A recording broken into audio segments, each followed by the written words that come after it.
Hello, hello. Can everyone hear me fine? Good evening. Nice to see you all in here. My name is Jan. I work here at Trava. Also in the speak up. Okay.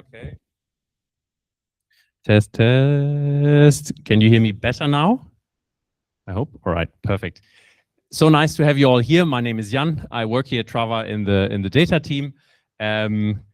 Many moons ago, I co-founded the community that still is today Data Berlin, although I have not organized meetups in a very long time. That's taken good care of now by Francesco. But so I'm very happy to see you all and see that it's still alive and going. I'm very excited for the evening. I don't want to bore you with lots of details, just a bit of organization. If you want cold drinks, we have 5 to 6 black drawers there on the left-hand side of the kitchen aisle, where you will find alcoholic and non-alcoholic beverages. Glasses are more towards this side, and we have like a water dispenser. If you need the restrooms, you have 2 options. Either go here around the corner to the right. First door on the right-hand side is the gentlemen, second door is the ladies.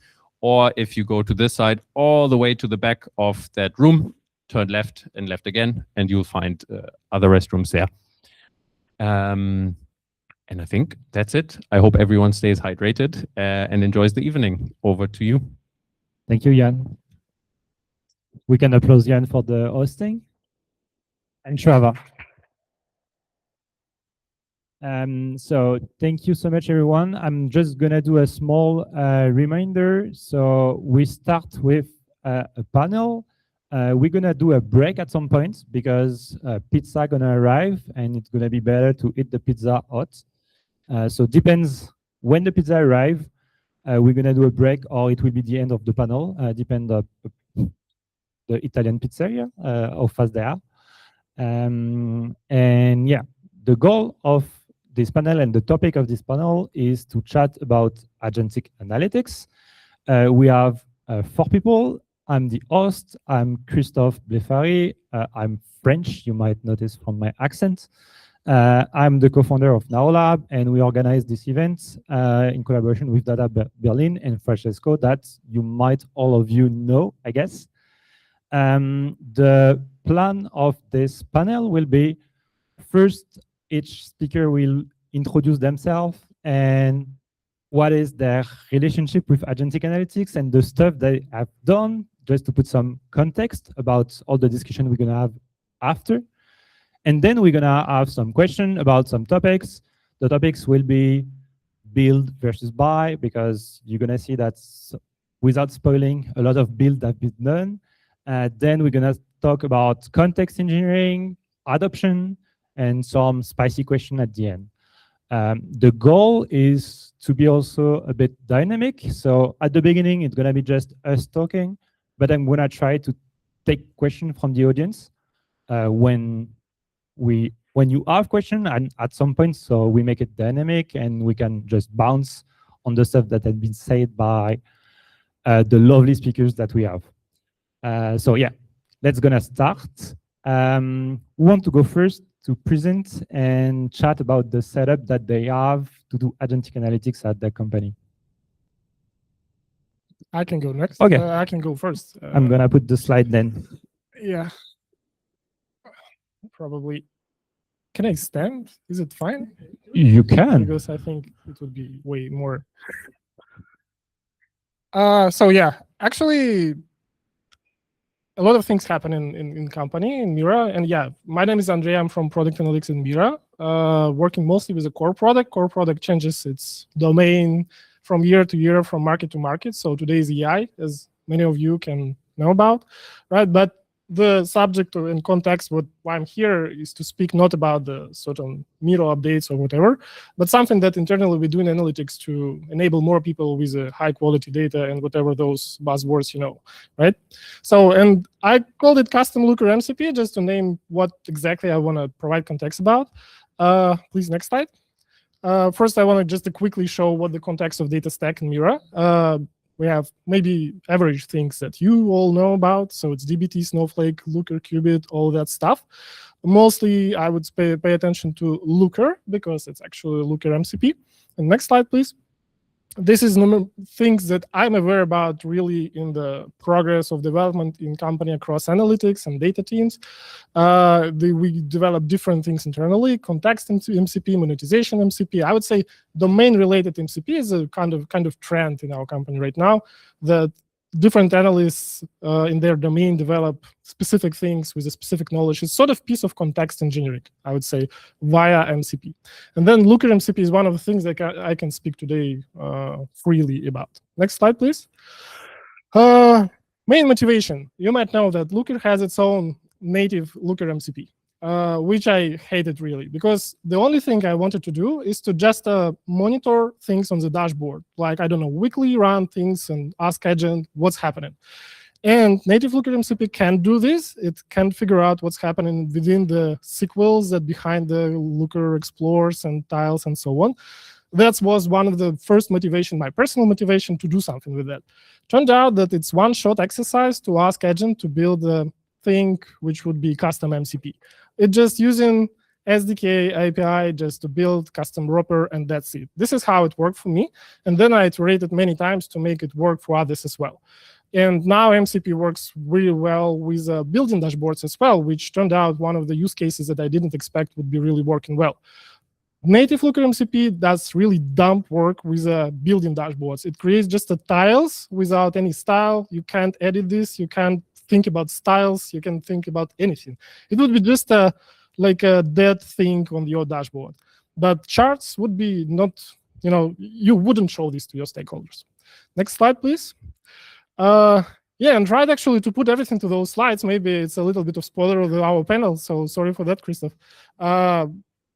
We actually interested in the approach, the rollout. There is just a repository of analytics, where I put just a custom code, and people can add this as a custom server locally run, and this works fine. And there is one interesting thing. It's an internal marketplace of skills and plugins, which is working across the company, and it's a lot of different skills and plugins, and Looker MCP is one of them, and people can just install it via terminal command. Next slide, please. How we track and what would be the adoption would be the next slide. Actually, I found out, or I came up with a great idea. We have internal tool set how to track things. I mean, analytical events and so on. This is a central framework, technical thing, and so on. And I figured out how to do it in the custom MCPs, but I failed because I put this behind the kill switch, if you know what it means. It means that unless you say explicitly, please enable tracking, this wouldn't work. And I overlooked this. That's why I don't know from the normal analytical data about that. But Looker MCP doesn't work without credentials. So people have to come to Slack channel and ask, hey, please give me credentials. So this is pretty bulletproof data about adoption and how many people actually requested this. Next slide, please. And this is the final slide. Not a rocket science. I'm not sure that we won the world championship of the BI systems. We have 70 people, not from analytics, who are adopting this and using and building their dashboards. Okay, not everyone building dashboards, but some of them setting up some monitoring. And it's about 100 dashboards built, and it's about 1,000 people who are viewing dashboards that have been edited or created by people. And you can see in March, there is a spike in number of queries. And this is the date when I ran the enablement session for people. And that was the first public communication for across the company. So we doubled number of queries, which is intensity, which is not number of users and adoption, but number of users you can see here. That's it. Whew. Maybe not 5 minutes, right? So much, Andrey. You spoiled a bit the question for the next topics, but I think it's perfect. So it gives a good introduction to people. Okay. But thank you. Next. Want to go next? You or shall I take the mic? Yes, I don't have any slides, so please bear with me in my hopefully okay explanation. I'm Andrey, working at Taxfix and overlooking our data teams there. For us, the journey actually, finally, we never spoke before. Our journey started pretty similar, so our stack very, very quickly, Snowflake, dbt, Looker, and Mixpanel on the side for some product analytics. There are slightly more tools, but that's kind of where it's at. We also started the way where Looker then introduced like their internal AI feature. They introduced MCPs. We built on this as well.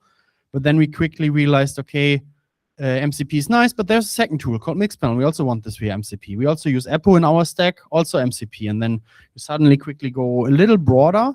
And we realized, why do we go to the tool if we should actually go to the source? So what we basically did is we connect to Snowflake instead. So the current setup, just to keep it short, how it's looking like, it's Snowflake. We use Snowflake semantic views within. Could also put them in dbt into the semantic layer. I think it's very, very similar. And then we have a Claude plugin.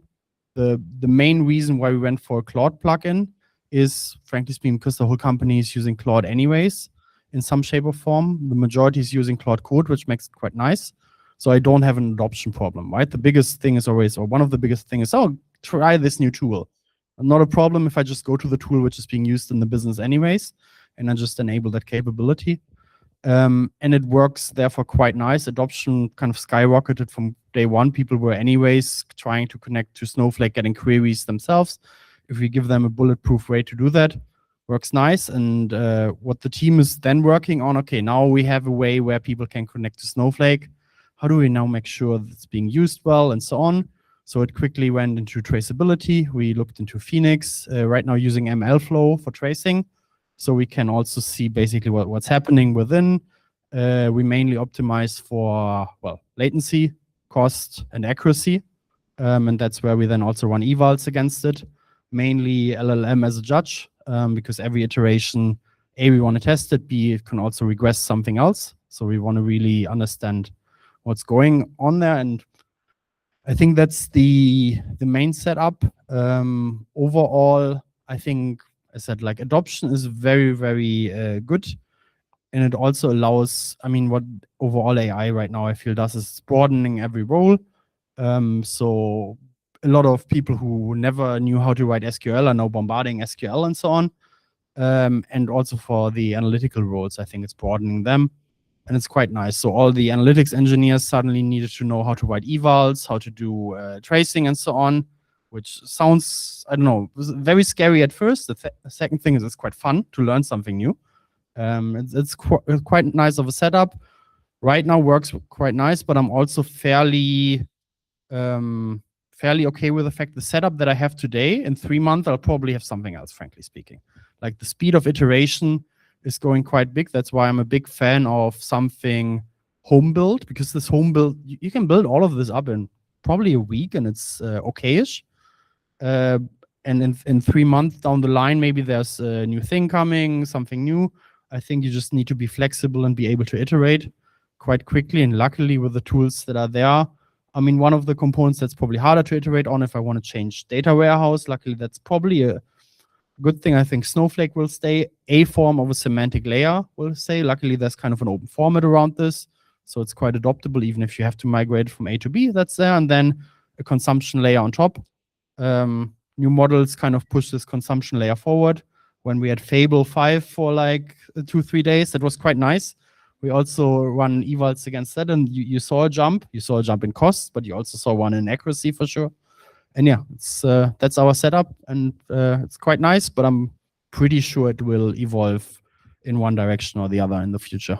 Cool. Before we move on to someone else, I have just 2 small questions. Do you have like Claude Team subscription or Claude Enterprise? Yeah, okay. And second question, is the plugin just markdown in a way, or is it an MCP that you host that everyone has access to? Both. Okay, so you have a central MCP where you can see what every query. Yeah, it's a lot of yes. So it's a lot of so there's an easy skill for setup. The setup skill sets up a lot of things because there's a lot of context that benefits from depending on the question. One context is, say, access to our GitHub repo to have the whole code base. One is naturally to Snowflake to be able to query and so on. And then business layer of context also. So next to the semantic layer, you also need a context layer. I need to know, I don't know, what's the definition of net revenue, but I also need to know, hey, last year we changed our business model or our pricing, and because of that, there's a drop in the numbers. Please take this into account when you evaluate last year's revenue over that period and so on, depending on that. So there's a lot of stuff then that you need to install it. Luckily, it's quite simple to do so. And just to be sure, like when a SQL query is executed, is it through command line? Is it through Snowflake MCP or through your own home MCP that wraps it up?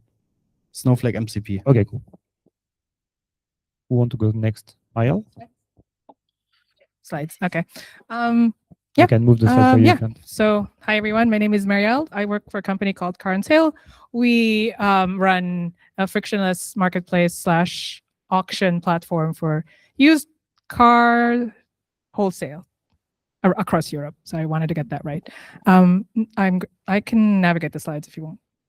Okay. If you tell me, I can do it for you. And then maybe one more. Yeah. So I wanted to show just briefly our company values, which I know is really cheesy, but I wanted to point out that we have data-driven as one of our company values for a long time now.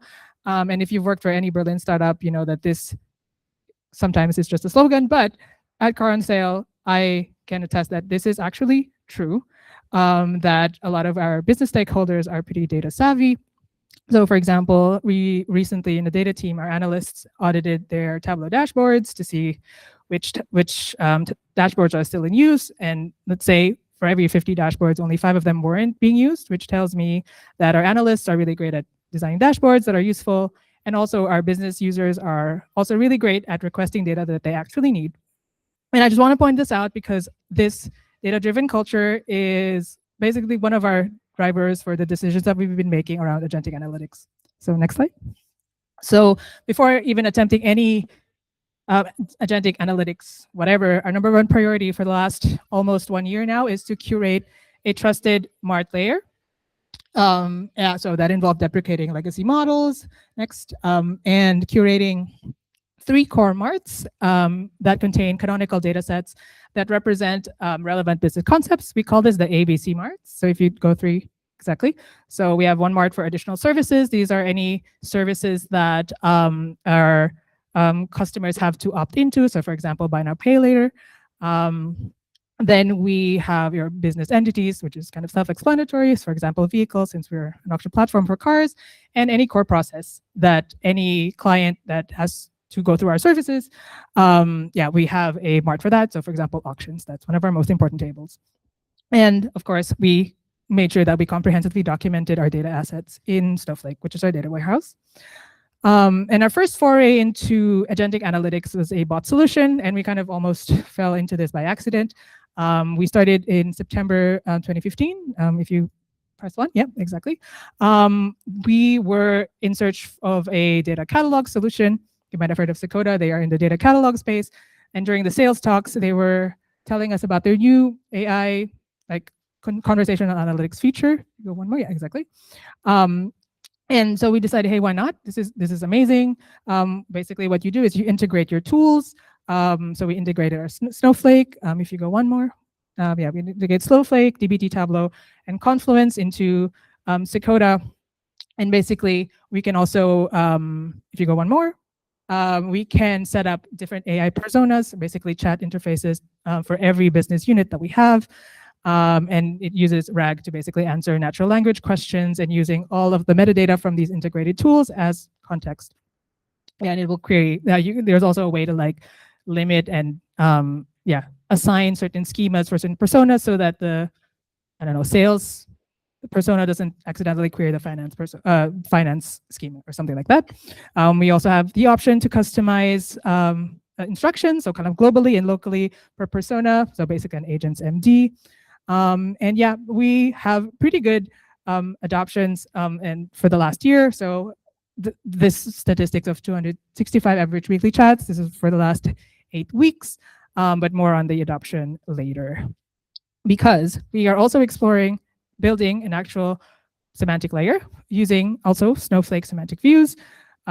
We basically are planning, well, we are already in the development phase for this, and we are planning to expose the semantic views via like the Snowflake managed MCP server through Cortex Analyst, which is the LLM-powered AI feature of Snowflake that translates natural language into SQL. So if you go 1 more. And as our company, we have a bunch of tools that we are exploring, like AI tools that we're exploring / MCP clients that we want to use this and other MCP servers together with. So this one is, for example, LangDoc. They are if you've heard of it, they're a Berlin company as well. They are a tool agnostic, let's say, AI chat front end. You can put it that way. So how it works is basically the MCP client will call the Cortex Analyst tool with a natural language question. Next. And then Cortex Analyst will then interpret that question and then basically build a SQL query referencing the semantic view. And then another tool, Execute SQL, will run that SQL query on top of the on the tables on top, under the semantic view, and then it will spit out the result. So those are the things that we are trying right now, and I'm looking forward to sharing more at the panel. Thank you so much, Marielle. Marina, your turn. Yeah, thank you. I also don't have fancy slides, and also like my story wouldn't be like so positive as this three. So I'm Marina. I'm from SumUp, and I'm leading a team which is responsible for acquisition channels analytics.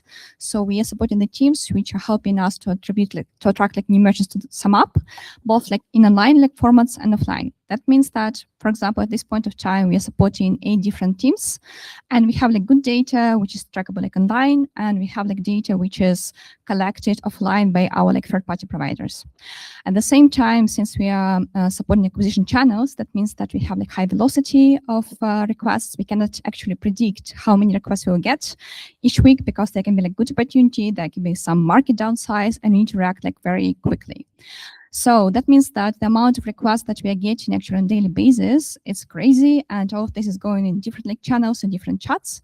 And some time ago, when AI became smart enough, of course, we created like this amazing dream in our like head that it would be like nice if users, while writing the questions in Slack channels, which you create for the collaboration, can get the answer not by the analyst who are like setting up in the loop, then creating the ticket, making all the prioritization, but there will be like some AI which will be able to retrieve the right data points and then send the request like back to the user. We started around like 2 years ago, and our like first solution was Dust AI. It is like third-party like tool, and of course, like what I will be tailoring right now can be maybe not true anymore because the development of the past few years in AI like world, it's crazy, and the agentic solutions that were on the market like 2 years ago is something different than right now. But it was kind of like a little bit forced solution from the company cloud to the team. We implemented it. We plugged in some data. Unfortunately, we faced like 2 issues. The first one, it was working as a black box, so we had no clue how the numbers were retrieved. We were not able to check how the queries were executed, and we as an analytical team were not able to trust the output provided by this tool. The second, our stakeholders also like lost trust in the data that this tool was providing because unfortunately, we faced a few hallucinations that the numbers were just imaginary, the tool was not able to write the right KPI somewhere, and it was just, okay, that's the best that I can provide. So, of course, as soon as you're like losing the trust in the tool you're using, it's not a solution anymore. And we decided to try to build the solution ourselves, trying to solve the same like loop. A stakeholder is writing a question in Slack channel, and then there's like an answer in the same like thread. So what we used LangGraph framework. It's actually, I like it a lot because it has like this amazing graph structure, and it recognizes listening to listening all the messages in the channel where the tool was like edit, and as soon as the bot is mentioned explicitly, it's starting like the loop. So basically, it's first of all, it's defining the semantics of the question. If it's like a documentation question, it's like a SQL question, and then going to the right like branch. Let's imagine that we speak right now about the SQL question. So we define that a user is asking about some data points that should be retrieved from the database. So it's going to the next node where the LAM is connecting. We use like the endpoint like a LAM, and the SQL query was generated based on the user like input with all like skills and like requirements, what we mean by a good SQL query. Of course, there was evaluation on the SQL query quality, and there were like several like loops. In case the query generated was not passing like this quality threshold, so going to another like loop with slightly more creative parameters for the LLM, because yeah, it was obvious that the basic setup was not enough. And then, of course, as soon as the query is good enough, it was going to the Snowflake database. We have the setup as everyone else, dbt, Snowflake, and unfortunately Tableau. Yeah, and the query is executed, and this output is provided to the second LLM, which doesn't know about the first one. It gets the data, it gets the user question, and then providing the basic business analyst like summary on top of that, and providing the data like back to the same like thread. So it was like working well. Because the data that we used for this agent like first version was for online sales acquisition channel. And that means that all the data that is required for this channel is trackable online. Unfortunately, as I told, we are managing multiple acquisition channels. And what's important for the channel leads is to know how their channel is performing in comparison to the rest. So their questions were also connected to the fact like, okay, my channel is going like in this direction, but is it like better, like worse than, for example, retail channel is going? And unfortunately, we are not able to provide these answers because we're not able to plug in this data, since the quality of the data that we're getting from retail, from like logistics, it's a hell.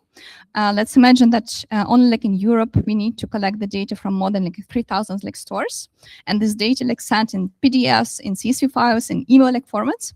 And unfortunately, it's kind of unfixable problem. But we are trying to build right now the foundation. So what we decided before trying just to plug in like the garbage into the AI model and get the results that no one can trust, we decided to stop at this point of time the development and the rollout of the agent and fix our like foundation. First, fix the foundation, create the proper like semantics layer, create the context, and then roll out is properly for all the teams that we are supporting.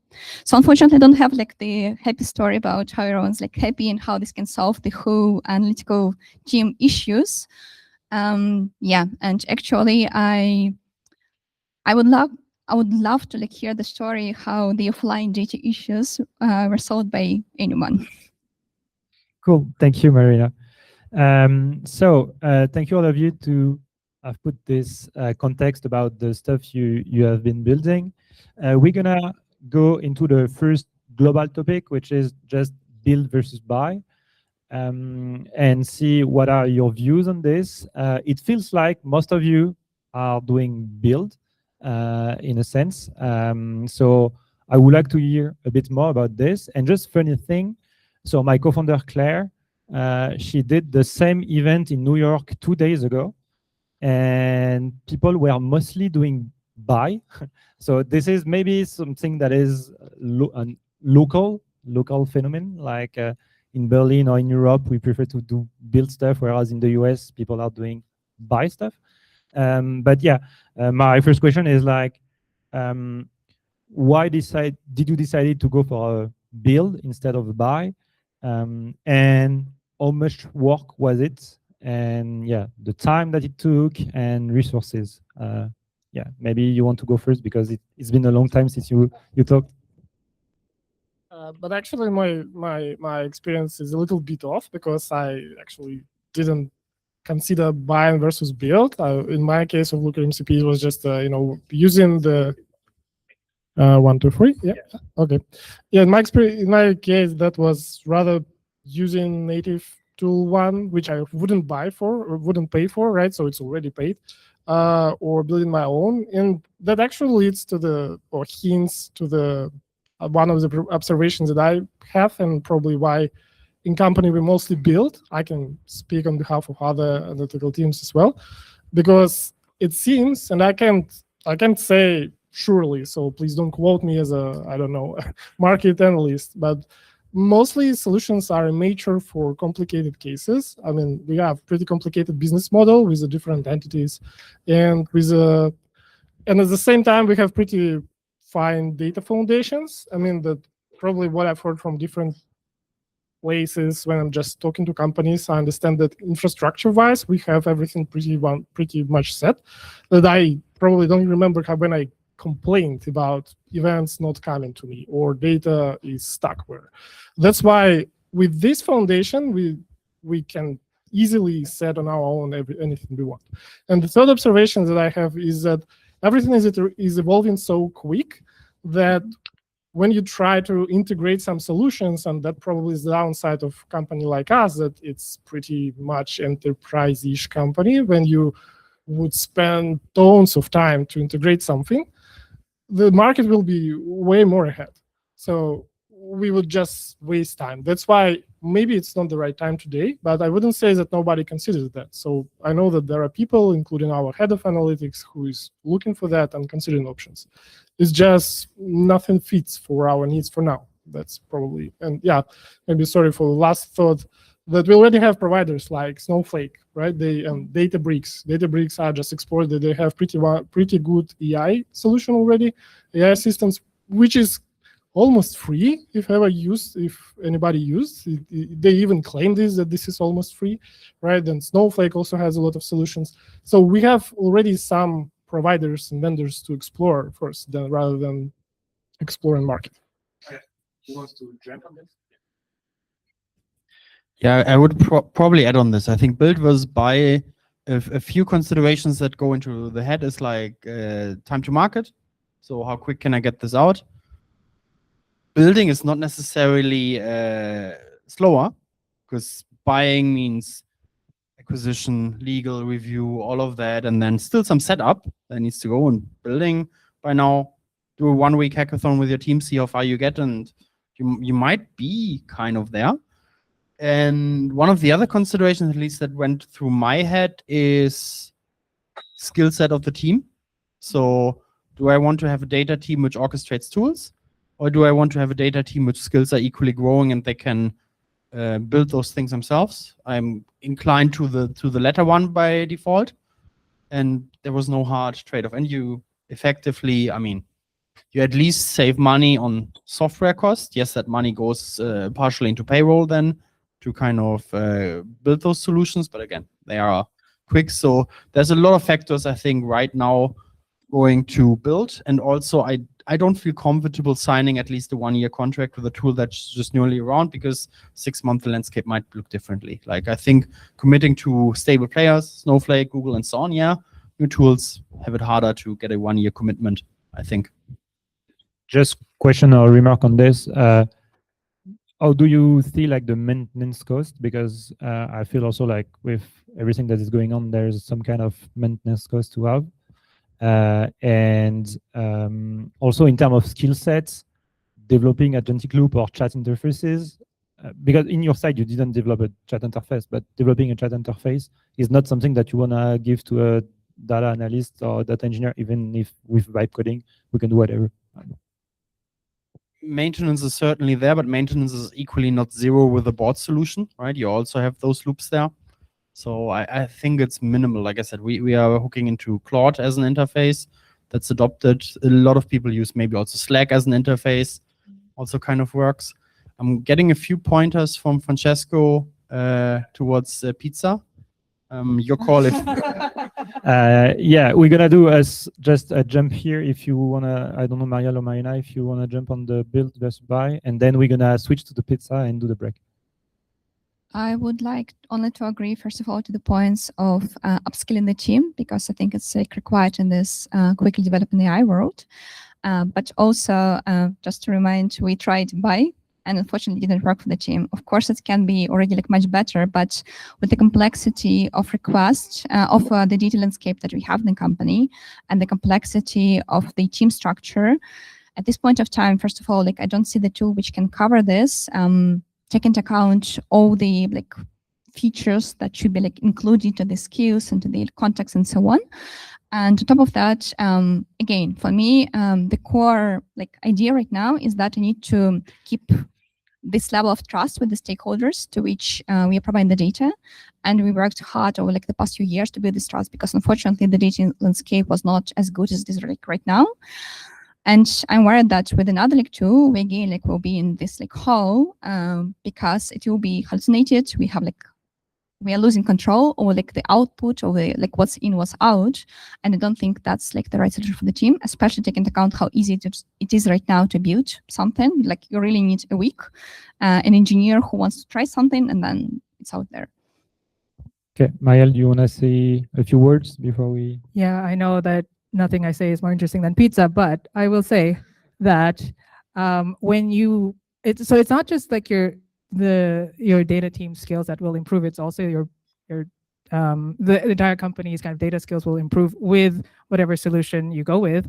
So in our case, because we bought our first solution, we noticed that like as users started, interacting with conversational analytics more, their data requests got more sophisticated. That basically a tool that is essentially a black box. Like basically we hit a ceiling there. So this is why we are doing a semi-build. So we're building our semantic layer on top of a bot solution sort of thing. But yeah, so that's just all I want to say. You get smarter the more you use it. Yeah, okay. So cool. This is just the beginning. The more important part will be after the pizza. So stay for the stuff that we're gonna say after. So we're gonna take, like, I think, at least half an hour break to eat all the pizza and chat all together and continue this kind of conversation. So see you soon. Cool.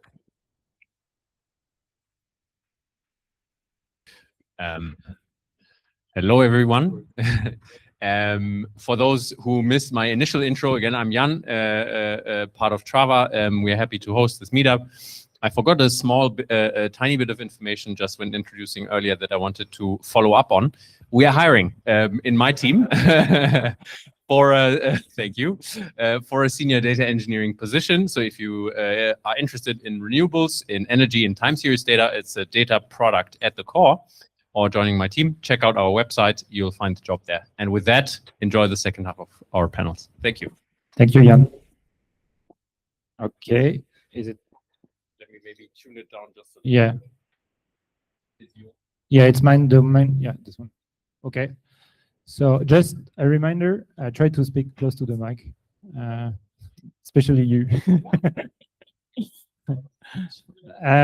Okay.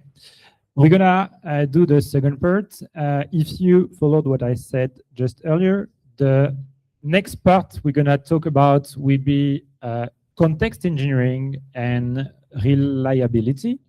Context engineering is a new practice that came up, I would say, around 1 year ago, and might be like also a rebranding of the analytics engineer job that we all know, because we need to create the context for the agent to work. So the goal of this part is to discuss about how you do your context engineering and how do you measure that the context engineering that you have done is correct. So my first question, and I expect a short answer, is how reliable is your agent? Who want to start and give a first number or a first metric, whatever the metric is? I don't care. I can start with very basic answer. It's like as reliable as your data is. So as good your data quality metrics are, as good your data lineage is. It's like kind of paying all to the agentic, to the agent data quality. Plus, also I would say there are like some additional like frameworks that can you implement on top to trace the agent like work. And then also like what we were like trying to do is to create some kind of the golden database, like table setup, trying to relate the agentic response in comparison to the like golden answers, trying to like see how good it is in comparison to like normal analytical like responses. And do you have some kind of accuracy metric or something like this? Or Yes. and what's the number? If you want to share, or just like a rough percentage. It depends on the request. Okay. Then we're gonna switch to someone else. Who wants to go next? Yeah, close, right? Yeah. Thanks. Again, I will speak for two things. Two things. Yeah, I will speak for two things. Yeah. I'm not saying that's the thing. For Looker MCP, it's not a case because there is no, because people just use it as a toy, right? So they create dashboards, they're happy with that. I never measure how they are happy with that. But I can share the context engineering overall, what we are doing for Snowflake MCP. If you could read this from Anthropic, they recently shared this enterprise analytics, whatever paper.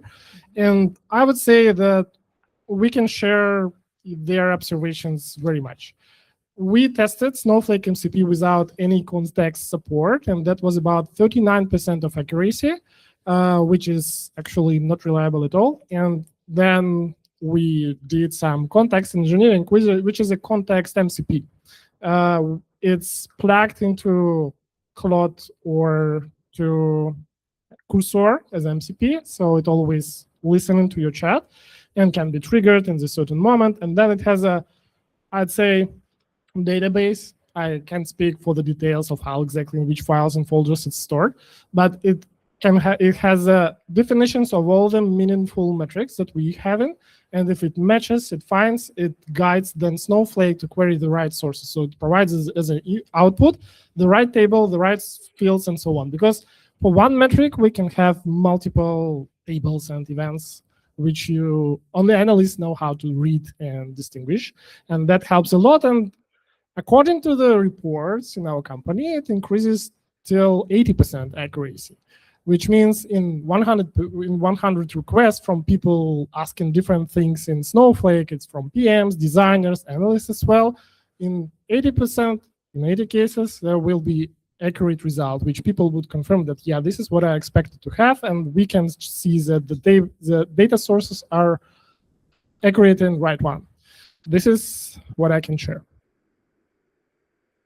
Marielle, you want to say something? Yeah, so I guess in the course of preparing for this panel, yeah, I realized that reliability or measuring reliability is one of our weakest points in this whole like agentic AI journey. I think it's quite difficult to measure reliability, yeah, in a bot solution. Kind of throwing back to the previous question. I guess like basically, yeah, I wish I had a smarter answer for that. Like basically we just eyeball the results and yeah, trust me, bro, that kind of metric, that's the metric. I guess I also just want to point out, I mean, I am perfectly fine pointing out, criticizing the solution that we came up with. I mean, that's what we're here for, to learn about, to learn from our experiences. If you think about reliability as the consistency of results, regardless of whether the results are correct. We realized that our agents were like reliably giving the wrong results. And it's usually when we have ambiguously named tables and columns that we didn't know were ambiguously named. Because if you're an analytics engineer, you are no longer just building models for humans, you're building models for agents, and we are better than agents or LLMs at disambiguating. So that's what I can say about that. In terms of context engineering in the bot solution, basically we can integrate whatever metadata from the tools that we do integrate. The biggest thing that we could customize is the custom instructions, agents MD. And honestly, when the term context engineering hit the internet about a year ago, I thought I was such a context engineer because I was customizing that agents MD like there's no tomorrow, until there were articles came out saying that like your agents MD is bloated. And like, oh, okay, I'm not really as good at this. So I'm going to say which is why now that we're building a semantic layer like via Snowflake semantic views, with that you can add certain clauses in the DDL of your semantic view. So for example, synonyms for your for column names. So for example, our business languages are English and German, so we would add also the German terms there. Yeah, you can also add like SQL generation clues, like you should always filter this metric by this specific date and not other dates, that sort of thing. And there's also now an evaluation framework that comes with Cortex Analyst. So basically you have to prepare a set of verified queries. So you'll have a natural language question and a SQL query to correspond to it. And then you can basically, you can basically run a test with Cortex Analyst and generate accuracy and regression metrics, I believe. This is something that I haven't actually tested, but I know is available. So we're going to do better with this like semi-built solution. Okay, thank you so much. Just as a nudge, my co-founder Claire wrote this article that is how I improve my analytics agent reliability by from 45 to 86. And actually, most of it just compared some metrics and what she did to improve the metrics. And the conclusion was having do a better data model, bro. And also remove ambiguity, which is what you said.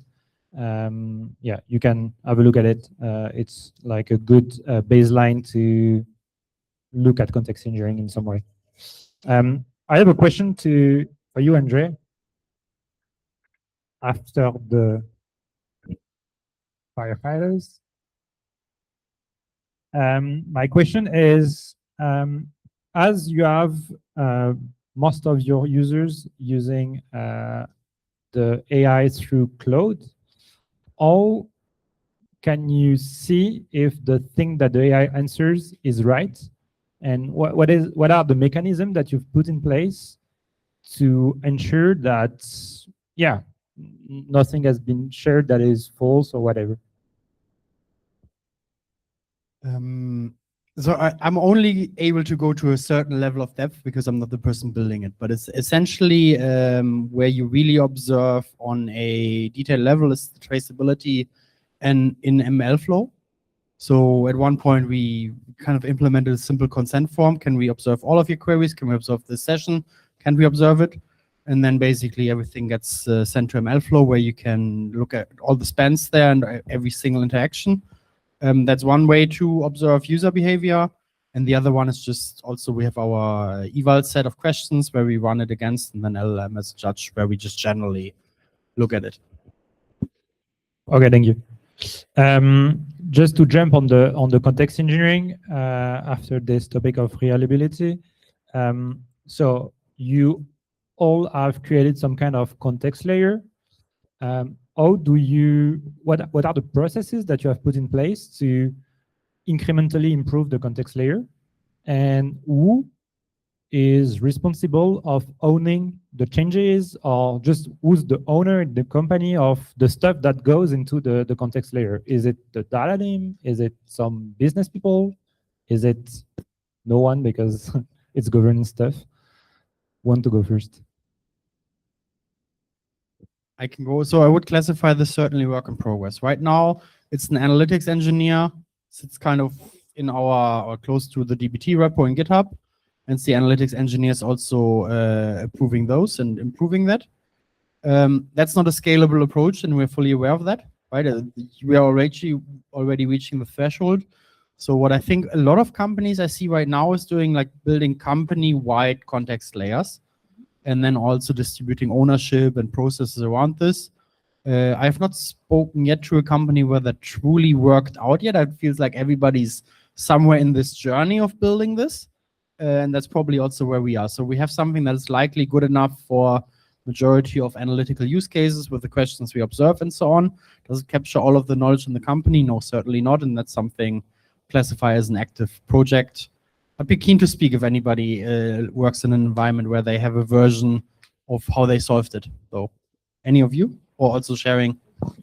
I can slightly add on top of that. We can split the context question into two parts. One of them is like business context, and now the one is like technical one. So when it comes to the technical context, we have the internal like contract with the team, and the team's external to us. What do we expect from every change to our like Git repo? What should be like there? What documentation update should be there? What comments to the code? So no matter if you're like working in this team or like outside of this team, you should be able to read this code and understand all the filters, all like the changes the models like done and why they are there. Of course, this is like not sustainable if it's just like people, because we're like, oh, sometimes need to do something like quickly. So of course, something like Cursor is helping a lot to improve the liability of these comments, fix them, and it also kind of like reviewing our PRs, for example, at the moment, and pointing us like, hey, you forgot like to add a comment, like why you edit like this and that.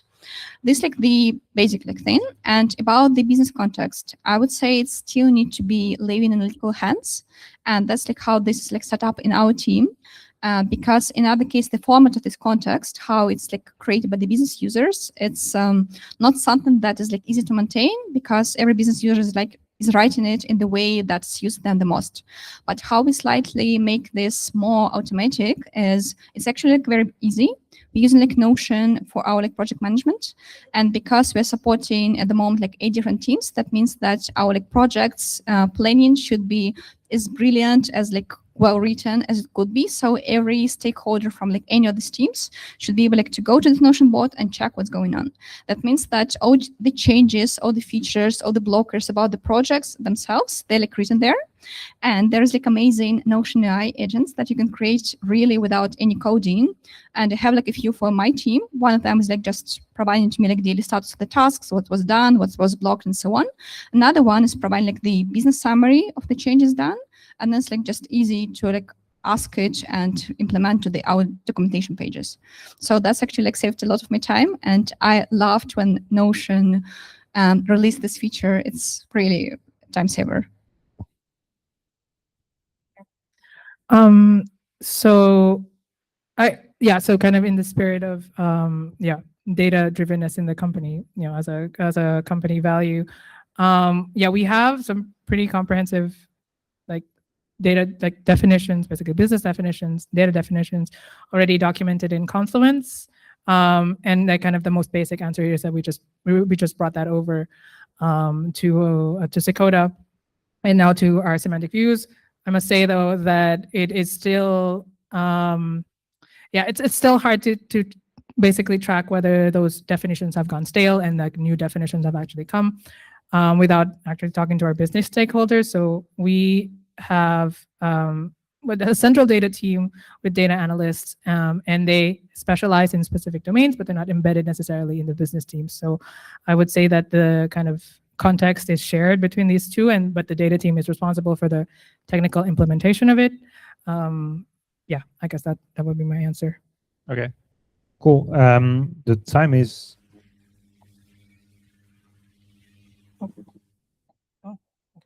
I think it's like too close to the speaker. I don't know. Orient the mic this way. No, this way. Yeah. So the time is ticking. We're gonna move to the next topic, which is adoption. And there is something. I don't know if it's. I will do like a small ends survey. Do people in the audience have implemented what we present here? Can you raise your hand, the people that have done it? Okay, not a lot of people. Okay, and for the people that do not raise the hand, is the reason, what is the reason? And is the reason because you don't know where to start, or you don't know where to start?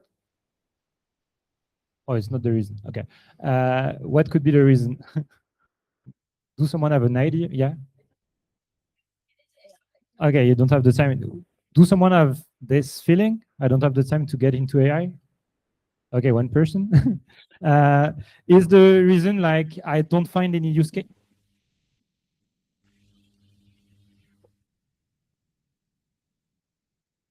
Yeah, I think it's gonna be the best. So yeah, my question for you, because my end survey did not work well. My question would be, if you can give an advice to the audience about a wow effect that made the thing that you are building working at the company, because I feel that when you build such kind of tool, you have to go like a preach in the company and try to convince people to use it, try to move people to these kind of tools to help the discovery of this kind of tool. And I think when you have some kind of wow effect, it helps a lot. So can you, all of you, like share one small anecdote where you had like this kind of wow effect, if you had it? Yeah, I can share maybe for Snowflake MCP and for Snowflake MCP, I'm singing. I just need to remind myself that I need to sing. So for Snowflake MCP, it was way before this era of Cloud Opus. We were super happy, and that was a wow effect when we could enable our PMs with Snowflake MCP on the self-serve. When it was even no context engineering in place, and that was super risky, and we understood and acknowledged that, but that was wow effect for everyone.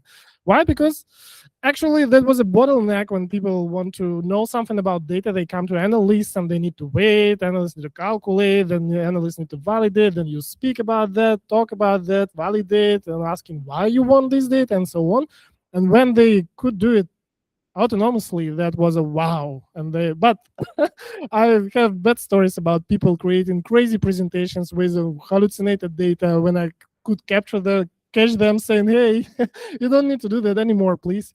That's why context engineering was prioritized and doing pretty well now. With Looker MCP, the wow moment was first for me when I could share this example. That's why analysts adopted this as well. When I could, in the background, create the dashboard for the broad variety of the stakeholders, just not asking about anything. I just said, hey, you need to replicate this dashboard, create these filters, and do this and this and this. And that was like a one shot. Because I had the reference, and I spent maybe 15 minutes for doing this, and it worked well, and now it's one of the most popular dashboards with a lot of positive feedback. That was a wow effect for myself specifically, and the wow effect from the stakeholders, from the people, non-analysts, were when they replicated dashboards as well and could edit and create and iterate a lot. I could trace, and that may be a question that I didn't elaborate on, but I can see what people do actually with the API request to Looker. So I can see what kind of API request they're doing, and I can see that they're creating and iterating on the one dashboard a lot. And I see one person really fanatic about iterating on the one dashboard. So you could see in the slides that I showed that there is a bump of X-twice of queries. I would say maybe fifth part of that by one person, because this one person was creating biggest dashboard ever and doing, I don't know. So he's like a fan of Looker, which is surprise, right? I mean, who is fan of BI system? But he is. This is what I can share. Yeah, I think I would phrase, I mean, the overall product or AI is really good, right? So I think the wow effect really comes with every single person. The most recent one is when so we do new joiners in the company. They have their 2-3 days company onboarding. They have a 1-hour data session. We use half of that session to set up Cloud Code and set it up, and then they just go at it, right? The first question is always, what was revenue yesterday? And then they are like, is that correct? I don't know. And then the second question then, and somebody then goes like, give me a little bit more. And after 15 minutes, you're like, what are the top 3 drivers for customer satisfaction, and based on which marketing channels do I get? Well, I don't know, random stuff, right? They go overly complex, and they are then surprised, wow, that actually works. And then basically everybody has their wow effect. They talk to each other, and it just spreads. I think that's, and it's not necessarily because we build such a great thing, right? We have a solid data warehouse. AI is just that good. Like it's nothing one person builds. It's just using Opus with somewhat reliable data just produces wow output, I would say. So what we did when we rolled out Dakota is that, and even to this day, it's not kind of generally available to everybody at the company. We handed the keys over to the people that we felt per domain had like the best kind of data knowledge. I mean, again, everybody has some data knowledge at the company, but we gave the keys to the people who had the most, and we knew that would at least be able to verify the results and be able to say whether it's accurate or not. And yeah, it basically spread like word of mouth from what I get from the 2 other stories here. Is that there was no kind of big kind of wow effect or kind of one, kind of big gigantic event that made everybody a convert. It's kind of like gradually having the most experienced people in every domain use AI or agentic analytics more and more, and then telling their team about it and them being convinced. And there was this funny story because, again, it's not generally available to everybody at the company. That my manager once saw someone at the office standing in front of someone that we did, like behind someone who we did give Dakota access to, and he was telling her what to write in Dakota, and basically it was kind of like some weird illicit drug because he couldn't get access. And so that's kind of like how we kind of realized that we were doing something cool here. Yeah, it's that like people were like kind of under the table getting access without letting us know. Okay, thank you.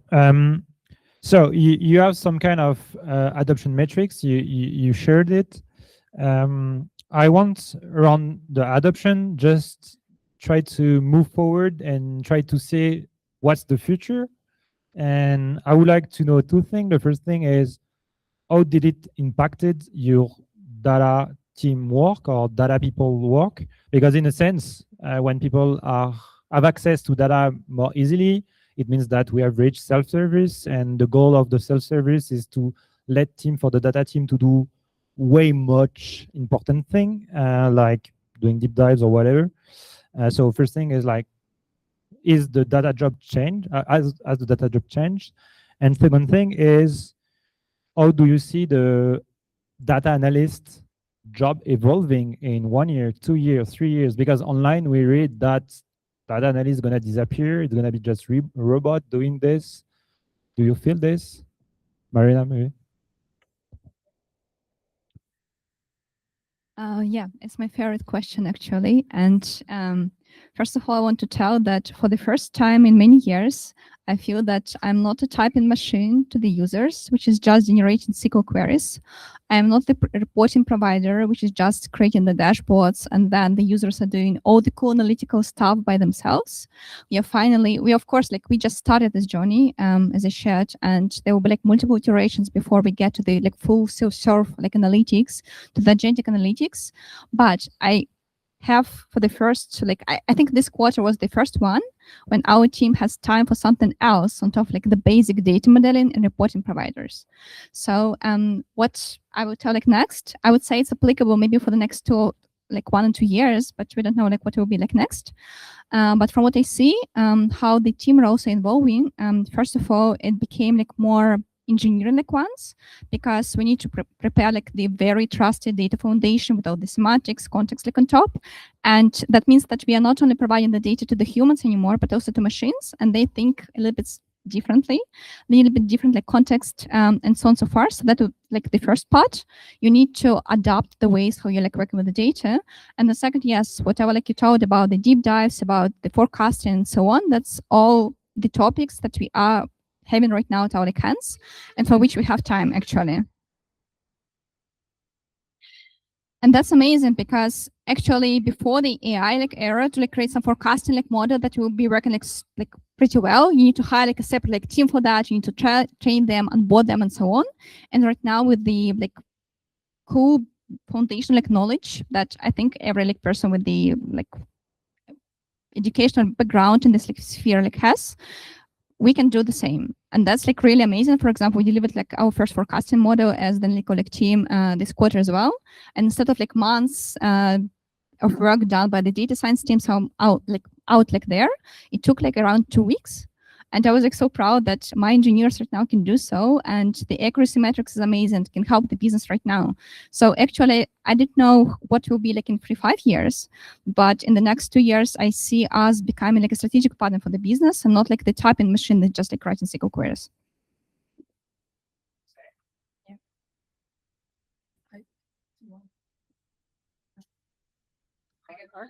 Go ahead. Yeah, okay. Okay. I always like to talk, sorry. Yeah, me too. That's the problem. Actually, that's a question that I had in March this year when I realized that on March this year when I realized that the things changed significantly in terms of what we are doing, what people coming to me, what the questions coming to me, and I realized that classical. Yeah, I'm from product analytics. It has some, I don't know, flavor of analytics, which means I'm working with product teams, all that retention, adoption, all that stuff. And I realized that they can serve themselves pretty well, which leads to the question for myself, okay, what shall I do? What shall I do next? And how shall I evolve? I speculated for myself just because I don't say that this is a future, it's just my thoughts for myself. And I decided based on those speculations, what I need to do, what might be the scenarios of what product analyst should look like in 1 year. One of them is a strategic partner, which is still existing in our company, but it's just shrinking in the space for that. There will be low amount of those partners because people can serve themselves without analysts. And there are 5 more. For instance, people who build those tools like MCPs, context engineering, whatever. And then one more, which I decided for myself, it's a builder, maker, whatever call it. Because it's a product analytics, I decided I want to build product. This is what I want to move in towards, which is complicated for me. I'm not a coder, even though I understand DBT, I understand code, I know more about Python and not so more about the JavaScript or whatever else, but I want to do more about things. And this is, you could hear a lot of podcasts that roles collapsing, right? And this is what I want to do. I pick 3 jobs to be done that I want to understand and learn how to do. One of them is it's event tracking. So we do a lot of events tracking. We have 2000K plus unique labels of events. It's a massive amount of data. And we are doing this for all the features and so on. And I don't want to ask engineers anymore. That's why I'm doing already this on my own, which is really interesting journey because I got so many interesting feedback from engineers in the PRs when they're super surprised seeing and saying, hey, you don't need to do this and that and this and that. And this is so interesting thing. And I'm building skills for that, so I don't do those mistakes anymore. Second thing is about the experiments end-to-end, just to do experiments, A/B test. I have an idea, I can code it, I can analyze it, I can report on that. This is what I want to do.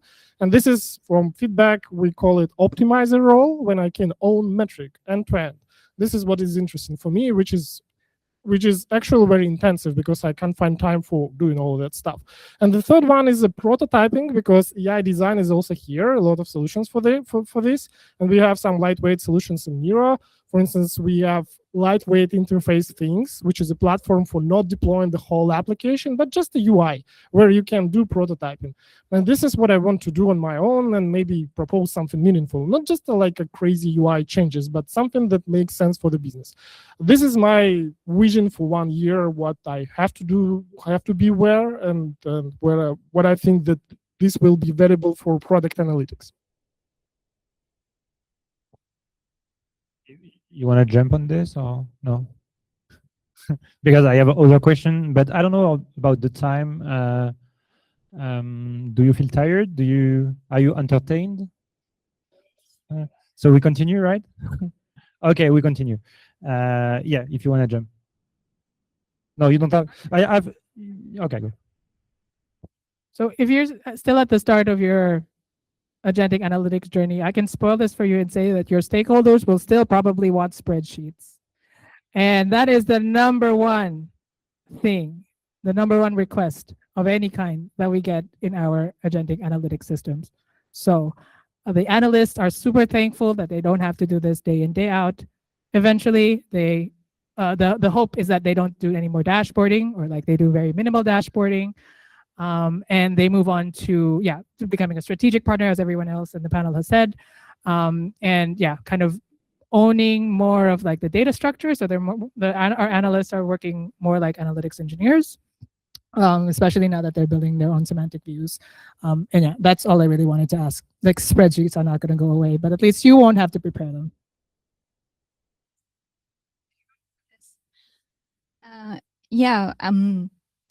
The core question for me is, yes, many users, they want to have spreadsheets, they want to have CSV files. But for me, the core idea of AI is that it's not here to optimize the crappy processes that we have, but rather like to teach the business users what can be done better, like kind of like to shift the way how the things are like working right now. You don't need like AI to optimize like this long process of prioritization, backlog creation, CSV files exports. So don't you think that maybe we need to teach them how not to use CSV exports and Google Sheets files? I mean, I think spreadsheets have been around for a long time, and they're like cockroaches. They will be around for a long time after we're all gone. So I do think that is also where the strategic partnership comes in. Like that is a step after. I think you kind of have to give them what they want in order to teach them something that you want them to learn. So it's kind of like a give and take. So that would be my take on that. That's on us as future strategic partners to work on. I have one. I will move to debate or spicy question. And after this, I'm going to do a small demo of now, and then I will take question in the audience, just so you get the plan. But just on the spicy question, my first question is, are you going to kill your BI tool? And who is in favor of this? Just want to say yes, just to see. So yeah, yes, not yet, no, and no. Okay, so you can elaborate. So is it a definite answer? Definitely not. Right? Is there a done decision? No. To be fair, you asked earlier also about 2 to 5 years. My planning horizon has realistically reduced to 6 months and a 12-month vision because things are fast evolving. Do I think I get the equivalent value out of the normal BI tools compared to what I pay for at this point in time? Probably not anymore, is the real answer. Am I looking at options at any point in time? Yes. Migration is always painful. If migration is simple, which might be the case today, I think the replacement of tools and solidifying, unifying your tool stack, overall reducing software costs is certainly something on the agenda. I'm also speaking a little bit then because don't want to, I mean, can't sit here and then tell our BI tool we are looking to change, right? But it's not a done decision, but certainly consideration. Move the BI tool cost to token cost, right? Yeah, I can just probably agree that the question of the replacement is on the table, but I wouldn't say. I mean, the things so quickly change, and it's like a whole industry is waiting what will happen because there is no mature solution yet for replacement. That's why we are fine with what we are having. We adopted with those MCPs. That's fine, but will it? Maybe those solutions will also evolve, right? I mean, that Looker, right? Or Tableau or whatever, they will also evolve. That's why they will stuck with us. That's it. I mean, I know that was a joke, but like I think that is actually what we want to see in the near future, is that like we spend less on BI and more on tokens. But there are no immediate plans to phase it out completely, mostly because, as you said, there are no mature tools at the moment, or like that really satisfy the like all the requirements that our stakeholders want from a report that looks reliable. But the hope is that to be able to like dynamically create dashboards with AI. I know like Claude has artifacts now. I don't know if anyone's experimented with that. Apparently it can do BI, like it can do dashboarding. But the hope is that our analysts do spend less on dashboarding, and whatever is already there will stay. But yeah, everything else, like they just won't have more new dashboards. Yeah, for us also an answer is no. The core reason is that we don't have many dashboards. We have a few core dashboards. We use Tableau, and that means that these core dashboards are crazily complex. That means that they're kind of like self-serve for the stakeholders. They can do many things there, but the cost of migration of them to like any tool, and I don't see like any alternative at the moment on the market. It's crazy, and we cannot afford this at the moment. But what we're trying to do is we cannot provide the same support level to all the teams. And sometimes business just like need to play with data. So we're like trying to create like the self-serve like BI tools where we have like the high control over like the data and what stakeholders are doing with the data. But at the same time, they have this flexibility of playing with the graphs, having like some exports on top and so on. And that's like where we're moving. So I would say in the near future, we'll have the live with two tools. One like the official core reporting for the whole company. Another one's like playground for the stakeholders, where the team still has the highest control level or like the data quality. Okay, cool. Yeah. Questions will go to the agent, which questions will still remain with BI? Okay, I'm going to repeat the question for the recording. The question was, which question will be routed to the AI agent, and which kind of question will be routed to a human, let's say. Was an answer on this? Conceptually, AI first for every question, I guess. I wouldn't really see a reason to go elsewhere. On some, yes, you may need confirmation or so, or you may actually need education on how to ask a better question. But I would conceptually say, and I know that's a little bit between reality and ideal way, but I wouldn't, I struggle right now to come with a use case where I would say human first or so. I don't know if I do have those use cases actually. In our company, we decided that BI, because of very wild west in terms of access to the data. BI is the first stop for qualified, verified data, because those dashboards that live there, they're somehow already thoughtfully created. Someone thought about that. That's why first stop is BI. You look what exists, and then you come to the AI to create something new. Yeah, honestly, what we've seen is that both questions end up in BI and in AI and with the human. So like usually like our stakeholders will ask something to the AI, and then they will come back to us to verify the results. I mean, I think that's just kind of how it is at the moment. I don't know, maybe the more, because like, for example, with Snowflake semantic views, you can add verified queries to them.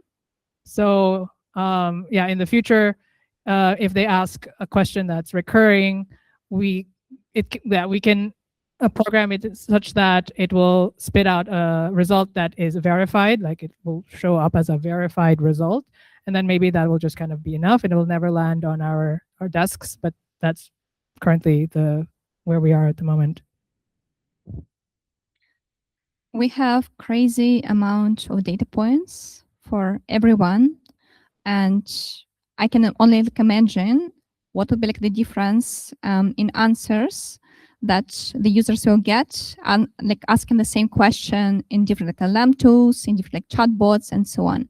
Of course, there will be like some unification, and if there's like the tool developed by the team, there will be like still like some way of combining all this together. But I would say that for me, BI is for the unified views, like the ways how we're looking, for example, at like the company performance for all the channels, no matter like how are you operating daily. If you want to understand the global picture, you need to go to like some common tool. But I don't know like what will be like in 2 years. And what I say is that like in my head, I would say analytical team will be developing like the framework, how we should work with data, what's like the right way to relate like some things.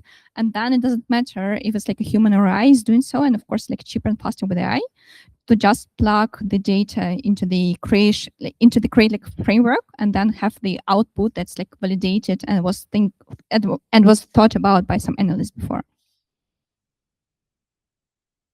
Cool, thank you. And I think there is also a motion with AI, which is AI has no judgment over like the question that has been asked by the stakeholder. So people will ask more stuff that if they ask AI privately, whereas like in a public Slack channel or whatever.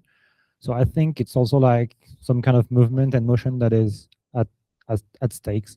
So I'm gonna do a small 2 minutes demo about Now, because I'm the co-founder of Now, and this is one of the things that brought us all together tonight. And then after the demo, I'm gonna open the floor for questions, and I'm gonna run around to pass the mic to everyone that wants to ask something. So the demo gonna be quite fast. So now, so we talk about build versus buy. A lot of solutions were like build.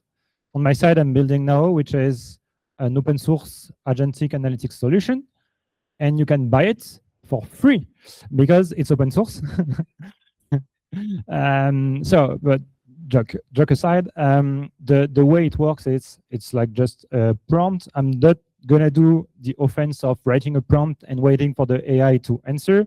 So I'm just gonna show you like what it looks like when I ask something. So I said, find an open data set about Berlin online and do a story about it. So it did some stuff, ran sandboxing Python, and then wrote a story here, which can look like an artifact that you can have on other AI. And the cool thing in Now is that it's a mix between a story and a Notion page where you can edit the stuff here. And so it creates versions between the thing. You can also edit the charts here. Oh, I don't want an area. I want not a stack area, maybe a stack bar. I don't know. And you get the stack bar, and it gets saved. So you have like the mix between the AI, but I can ask the same to the AI, but it will consume token here. It's just the UI. And then I can pass the story in live, and it will be refreshed at the schedule I decide, and it will refresh if I want the narrative and ask an agent to regenerate the text that has been, or just the data in the charts.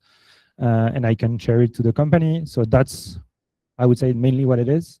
And then you can see all the stories. You have like a page where you get all the stories, which are kind of like a slight dashboard, something like this. We also have automations. So like here, I have a feed. I have some automations. For instance, here, I show me a chart of stars per week. Oh, it doesn't work, but it sends this to a Slack channel. And the cool thing is, because it's central, you get the whole governance as an admin. So here you can go on the chat replay and see, oh, I ask something and I can see the chat like if I was the user and can see if there was a sum down, a sum up, an error, a tool call error or whatever. And because it's open source, you have also access to the raw data in the database that is self-hosted at your place. And yeah, that's mainly what it is. And now it works on your data. So you can have like all the context engineering that is done here. I can show you like what it is. The context engineering is a file system where you have all the metadata that is written in Markdown. So here I have like a few tables, which are our production database. For instance, here I have like all the stuff that is relating to open source events that we have. So we know the columns, we have the preview of this table, we have the profiling and whatever. And it's an agentic system. So what it does is it first finds what is the right context to answer the question and then answer the question. And if I showcase here, for instance, I ask the agent to write a story about now open source, but don't share any private company names. And I show like here, there's a story here where I have like, oh yeah, we have 20K download of now, we have 1,300 stars and whatever. And yeah, that's what it is. And in order to improve the context, we have a loop that proposes recommendation to improve the context incrementally and create peer directly on your context repository that is on Git or whatever. And everything is open source, so you can give us a star on getnow/now on GitHub. Yeah, that's what it is. I hope you will try it. It's free. We also have an enterprise version, obviously, because we have to pay the rent, but you can try it for free. We're gonna move to panel audience question. So who has the first question? Yeah, go ahead. It's actually funny, the last point they just showed in the presentation is exactly the question I want to ask the practitioners. So you're rolling out this agentic analytics for the users, and they basically have an experience, good experience, bad experience, mixed experience. And well, it's important that basically the comments, the remarks, I don't know, like some learnings that your users are given somehow recorded. So you're saying that you use an MLflow to kind of trace it over time, but are you, I mean, maybe other teams as well, are you somehow digesting this feedback? Because let's say it's going to be negative experience, they try to ask some stuff, okay, the first answer was good, the follow-up, and then it's actually not really good. And the users could actually have some knowledge that your repository context doesn't have it yet because they basically work in different departments. Do you consider using your agentic tools for data analytics also some kind of like sucking the context of the users? And if yes, then how are you planning to implement this? So like some ideas. Yeah, that's what we have natively now. And you can borrow the system prompt that we have on this if you're interested. It's like in the code base, but someone has an answer. I would say before you think, a way to do it is just to ask whatever Cloud Code, whatever, to just have a look at a CSV that extracts all the conversation that you find somewhere and say, out of this, do this kind of LLM as a judge to improve the context folder that I have here or the context stuff that I have here. And in some way, it's going to work. The issue is that you don't have a central governance like I showcased just here, where you have just one specific database and everything is at one place. But I would say I've seen companies doing this, like the admin of the whole system is just pull the whole conversation, please, find gaps with the context that we have, or find gaps with the DBT modeling that we have, and propose some peers automatically. And you have a skill that does it, and you run it like every day or every week. Yeah, just to add to this, probably the non-systemic things is we have a very active Slack channel with feedback where we get all the people asking, complaining, and so on. And then we also still do frequently user interviews. So we sit down with the active people and get in one-to-one conversations, their pain point, because not everybody always shares everything in Slack. And I think a combination of all of that is quite helpful. It's part of that is non-systemic, quite manual. I mean, interviews are manual, at least, but they are quite helpful. In context engineering, in context MCP, we do have online evals, which means that all of those prompts that were triggered with the AI context MCP, they are sent in to whatever, and then they are evaluated by LLM as a judge, as also mentioned, and then propose the solution, if it was accurate or not. And there are those that require manual review, and they are marked specially. But this is all on the LLM to decide, which I don't like specifically. But another solution is to do interviews, which with the context MCP doesn't happen, because people just are in isolation working with those with their laptops and doing some, I don't know, analysis, and they might be even not knowing about the mistakes in the data, and they might be happy with that, and we can't control this in the 100%. And just on this, I think one thing is, if you have the correct governance, you can just like catch the people just before they show the number to the CEO, you know, like this is like, I would say with the AI agent, this is the way you have to frame it, is like you give everything to everyone, but you just have to put the correct governance, so you catch the people just before they enter in the CEO office, something like this. Any other question? Yeah, you had one. This question is more primarily focused in the business case around the technology. Defining technology is doing more with less. Like this? Okay, well, defining technology as doing more with less, in your opinion, is the biggest obstacle to agentic analytics the technology itself or the organizational barriers, whether it be governance, trust, or ownership, and the changing of existing systems?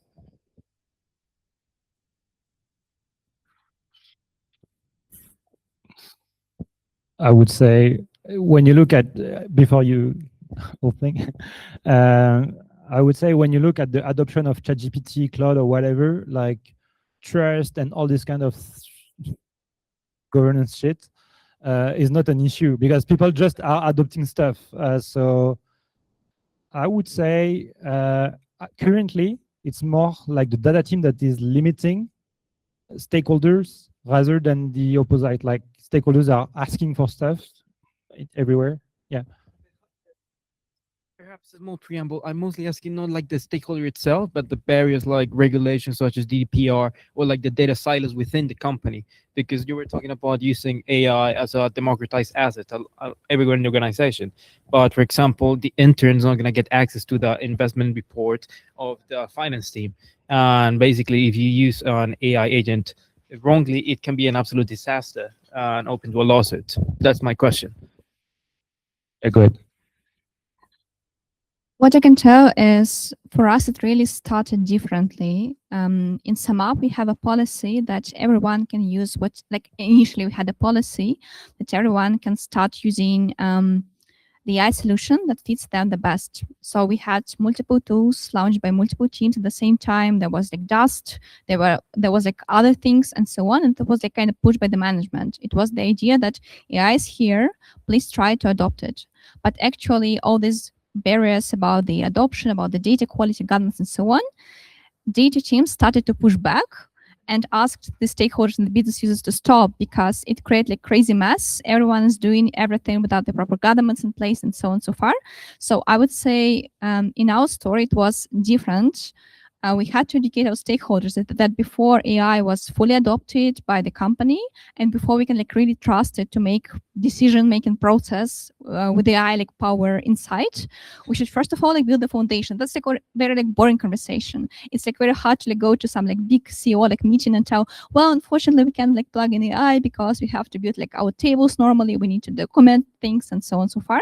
So I would say it was the long conversation that we need to take a pause at some point before we like plug in AI everywhere. And that's like, I would say, the problem. It's not about even unboiling like new things and the company resisting this. I would say it's slightly different from what I see is business is pushing you as much as possible to please start using AI in your like day-to-day like job. We had like internal hackathons, development like AI solutions and so on. And we like as data people right now, I would say, have this responsibility to push the business back and tell how this thing should work and should be implemented to work properly. Other question? Okay. Oh, yeah, go ahead. I was just waiting for other questions to come. I mean, evals, obviously, you run them, basically, but those are reactive. Basically, to ensure that over day, I mean, day over day, you don't really degrade. But let's say you want to ship a bigger feature to your logic, to your agent, or let's say you want to try another LLM agent, LLM model, which right now kind of ships every few weeks. So what's actually the system? Do you do some kind of A/B testing for this? How do you assess, besides evals as well, maybe with users? Just in now, what we recommend to users is to put the unit test of this eval in the CI of the context repo. So whenever you change the context repo, you rerun everything to see if it improves or decreases like the performance. And you can like pick the models that you want and rerun the full test and so on. Yes, I mean, I think the model, you just run the evals with different models, so I'm not quite sure I fully get the question.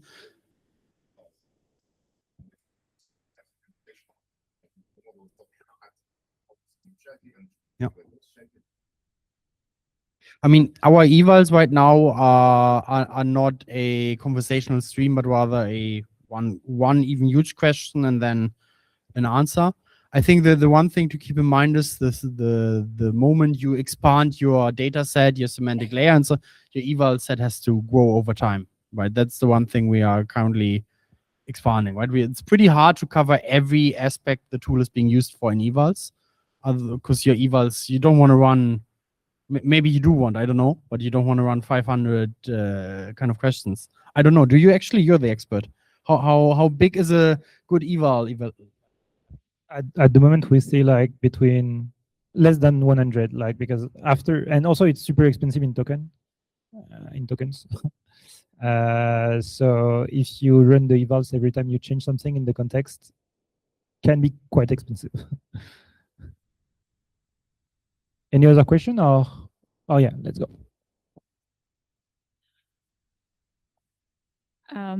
Yeah, so the question is it still important to have a proper, let's say, dimensional model or proper model data, or can it be like, can a poor model be compensated with context?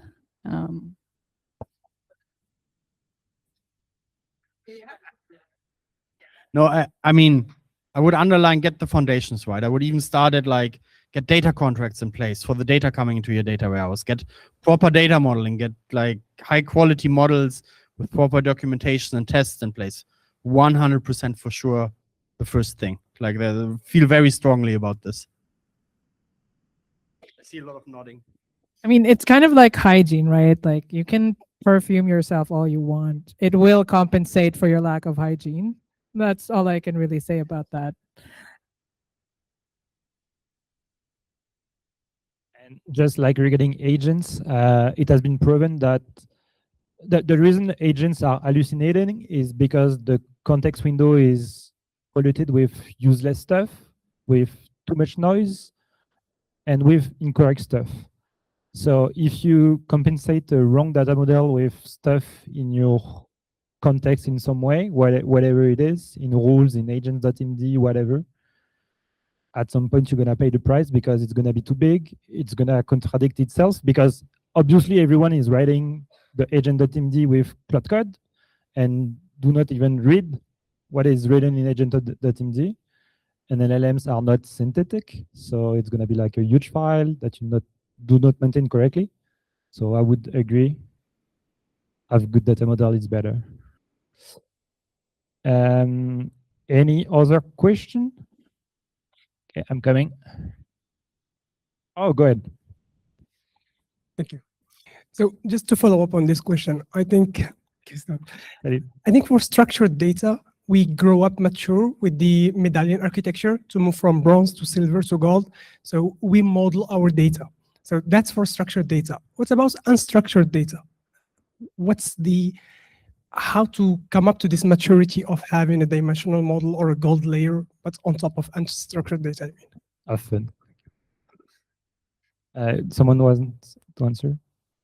The thing that I've seen is one of the things that helps the model being the most performant is giving the columns names, the descriptions, and few lines of preview of the stuff that you are looking at.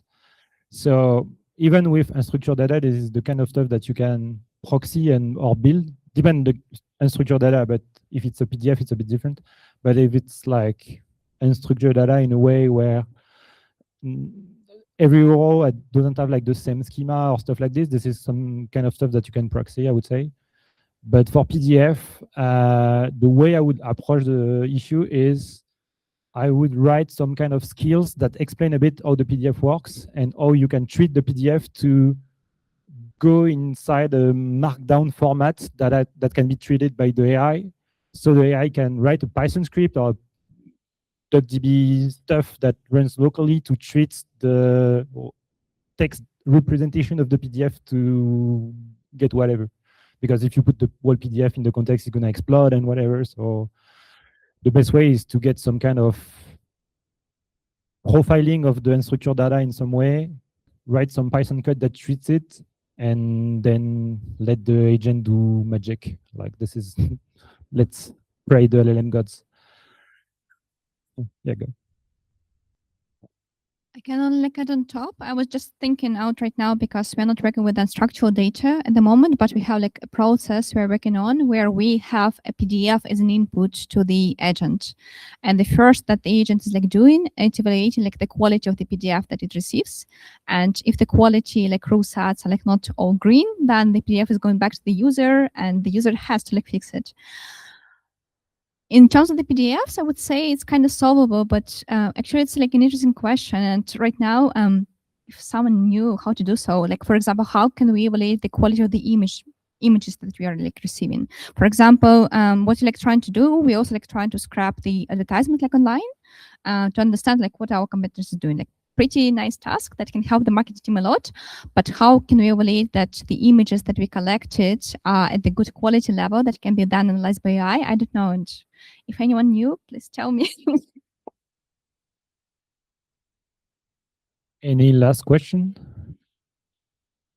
Go for Francesco. Sorry, maybe I missed this part of the conversation because you spoke about the context and the semantic layer, but for example, from the article from Anthropic, skills are also very important and needs to be maintained. So my question is, how do you manage, how do you maintain, how you distribute in your company the skills at the moment? Just small thing before I pass the mic. Skills are just a fancy marketing name for just markdown files. But yeah, that was what I wanted to say as well. But, I mentioned this already today. We do have internal marketplace with the skills. It's a plugins for Claude and skills for Cursor. But plugin for Claude also includes a MD file with explanation and guidance what to do. And it's just installed via terminal command. One terminal code is super convenient to use, and that's it how it's working. We also have the repository of analytical skills, and I think we have dozens of initiatives that are happening right now in company, and this is so live topic that I can't even say what the progress and state of that. So many different teams which are newly formed in this year, they're creating some specific solutions for finance, for operationals, for I don't know, for product designers, for whatever other departments. So I would say the trend is now to create the specific solution set of skills and specific, I don't know, library. Maybe it will be centralized at some point for the specific jobs to be done. okay, I think we're gonna stop here. I'm just gonna ask a last question, and you have like 2 sentences to answer this question. The question is, what's your opinion on semantic layers? What's your opinion on semantic layers? Or is it useful in the agentic analytics?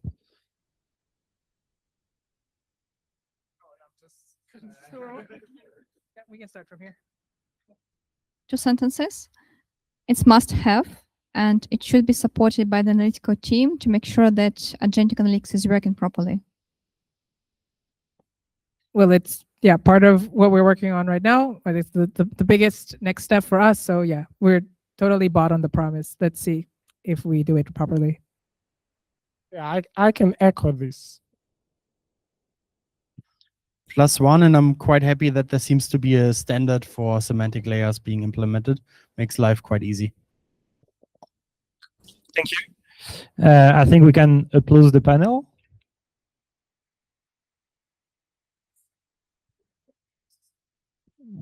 Thank you so much for listening us until the end.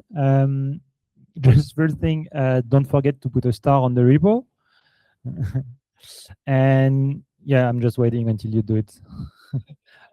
I should have a live count, and if we don't reach like 20 stars, we don't leave the room. But then I want just to give a huge thank you to Data Berlin first, and Francesco. Thank you so much, Francesco, for organizing this. And second, I want to say thank you to Jan and Trava for hosting us tonight. Don't forget they have a job open. If you are looking for a new job, you can go to see Jan. And thank you so much.